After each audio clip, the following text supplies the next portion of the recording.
Hello everyone. Tonight I'll be going over my thesis project. It is Metor-Postgres. It's a Postgres implementation for Meteor, and I'm going to be showing you guys how a quick, simple to-do app would work on Meteor using PostgreSQL. Notice that the first two things I'm doing is I'm determining two new SQL collections right here, and they're both running on Postgres. This is just a local Postgres server.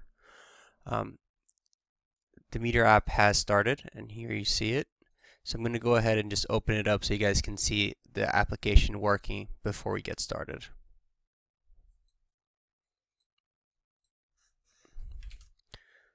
So here you go. Let's just go over to 3000 and just select any user and just add a task.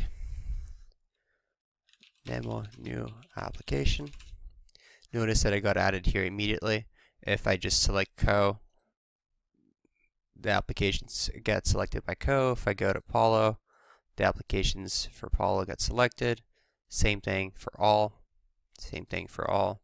And if I select Debug, it gets updated on both. If I delete it off one, it gets deleted off both. So as you can see, it's a fully working application, and I'm just going to be going over the code implementation of it.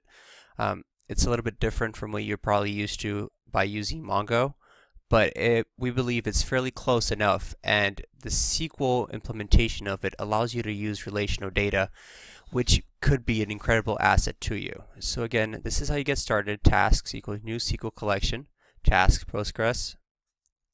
This would be your username, your password, where it's currently being hosted, and the database name. And again, at the bottom of this post, I'm going to be posting the wiki for the project, as well as any other links that would be of any help. So let's go ahead and start out with the server. And the first three things that I do on the server is I create a tasks table, I create a users table, and then I create the relationship between the tasks table and the user table.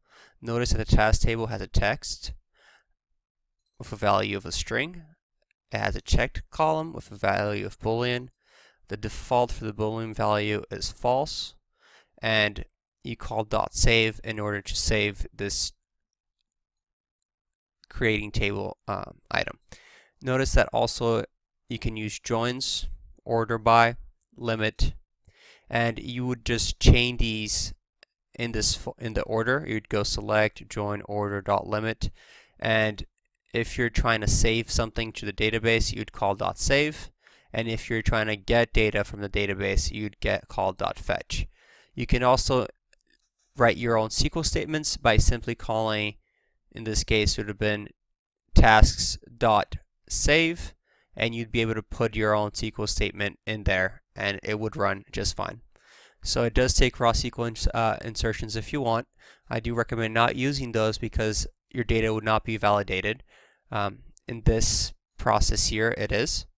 So once your tables are created and so is your relationship, the next step is to publish that table, and this is where this tasks.publish here comes in play. Notice I'm calling a select statement, and I'm telling the select what kind of data I want back. So here I want tasks.id, task.text, task.checked, created at username.id, as username ID, and username.name. I am joining two tables, username, and notice this got called on tasks, so the table is getting joined to tasks. And I am ordering by created at, descending, limit 100. Same thing here on username.publish, username function, return username.select. I'm selecting the ID and the name, ordering by created at, descending, limit 100. One thing I would like to point out on the join is you're, of course, able to use inner joins and outer joins on the server, but on the client side, I do recommend not using inner joins yet. The implementation that we're using does not work very well with inner joins, and we are currently working on that and hope to have a patch for that in the next few months. Notice here I'm specifying the item in the tasks table that I want to be joining based on, and the second item is the table that I'm joining to and the ID of that, and the item or column that I'm going to be joining on that table. So this right here is what makes the data available on the client side. This is where you determine that data.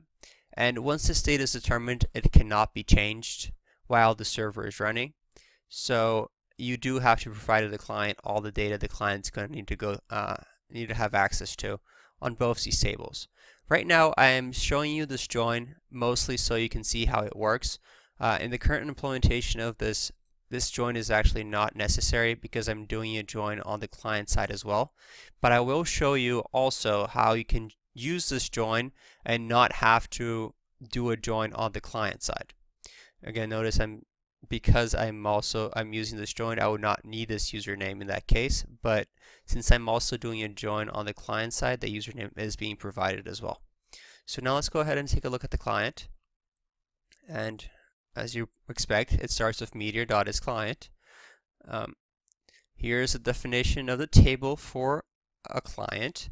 And notice that right now I'm calling ID text checked username ID. If I was using the joins on the server side and I wanted to not have to handle more than one table on the client, I could actually just go ahead right here and add name with the value of string, and that would actually still work because notice that on my join statement I'm actually providing the table tasks with a username. So although this data is not being repeated on the server, it is being provided to the client as one data stream, and the client can just go ahead and use one table to hold all that data. But in order to be able to also show you how to do joins on the client side, I am not using that implementation right now.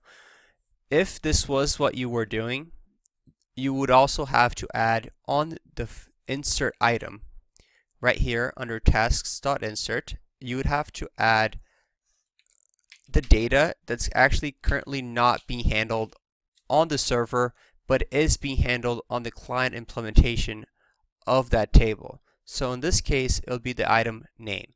So right here, we just can go ahead and add name.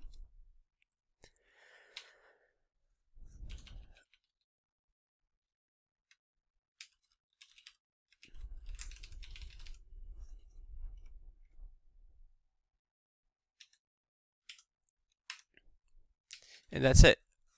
Now the server knows to add this to the client, this internal part here to both the client and the server, and this part here just to the server. Notice that in order to provide latency compensation, we do need to save the data on the client first and then have that data saved on the server, and the server will then verify that data that's saved on the client to make sure it confirms to the same data that the server currently holds. So this would be incredibly important if you are using that implementation. But again, right now I'm also doing joins on the client side, so I do not need this. So let's go ahead and go back here and take a look at how to create the user table on the client. It's the same thing, ID, number, name, string, and not null. And if you take a look at this, and you also take a look at the create table, and I just go ahead and put these down, you'll notice that the implementation is actually exactly the same. They take the same data, they take the same format, so it is incredibly easy to just move back and forth between the client and the server and create tables on the client and create tables on the server, and you're going to be using the same database structure, the same language across both. So once the table is created, we can go ahead and use template.body.helpers, and that's what's going to be filling in our simple to-dos, just like you would using handlebars and Meteor. And username, return username.select.fetch. That's it. This right here makes the data showing up on your client be reactive. Any changes on the database get reported to the client, and changes at another client get reported to all the clients. So your data is fully reactive as soon as you call this .fetch here. This is a little bit more of a complicated statement since I am also doing a client-side join, and as you can see, tasks, text, checked, created at, and username, dot join, outer join, username ID, username and ID. I would like to point out that on the client side, I am using outer join, and as I previously mentioned, it is highly recommended that you do use outer joins when working with the client. Inner joins are not working properly yet.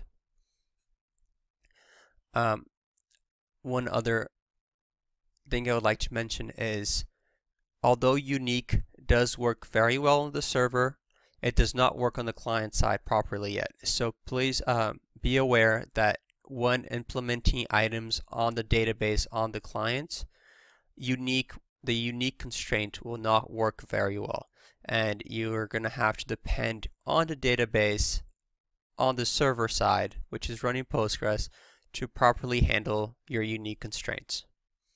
And notice that when we do create this relationship, it does create its foreign key and its primary key constraints, and if a foreign key is deleted, all the items related to the foreign key are also deleted on the dependent table. All these triggers are created for you automatically, and you do not need to worry about them. So again, going back, and this is how you submit data. var username. I am getting the username from the table before inserting it into another table. I would not have to do this, but again, I'm just showing you how this join works, so you can implement it in either way that you choose to do so. In this case, since I'm using the join client side, you can just go ahead and do a tasks.insert, the data that you're trying to insert. Notice that this is a text.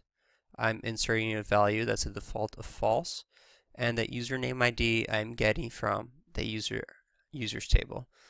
Calling .save because that's how you finish an insert or an update or a delete. Anything that's actually making a change to the database has to be called with .save, and anything that's getting data from the database has to be called with .fetch, like you see it up here.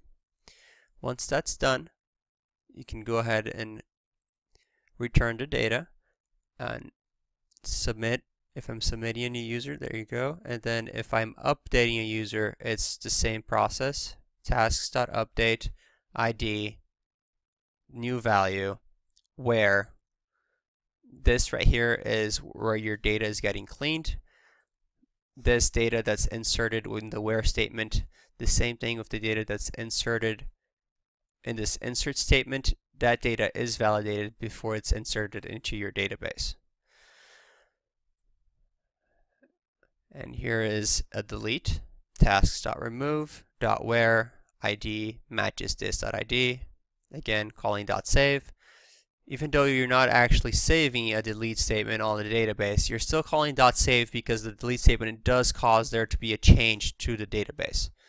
And this last one, new user equals event.target.value. And I am calling here, as you can see, tasks.reactiveData.changed. This is telling the tasks table that there has been a change to it and that it should go ahead and reprocess this statement. And notice that right here, in this case, the new user is no longer going to equal all, and it's going to have a new data, and it's going to run this new function, and this new function is going to be the new reactive data that's corresponding to what's on the server and on the client for all the other clients. So that actually finishes our implementation of Postgres. Again, I highly recommend taking a look at our wiki and just keeping track of this project. We're still making changes to it. Things are still in flux. There are going to be pull requests coming along quite frequently. So just make sure to keep yourselves up to date and just keep taking a look at our issues and our progress as we go along. We will keep updating your documentation, and any bugs that you find, please feel free to let us know, and we'll try to get to them as soon as possible. Again, thank you for listening, and have a good night.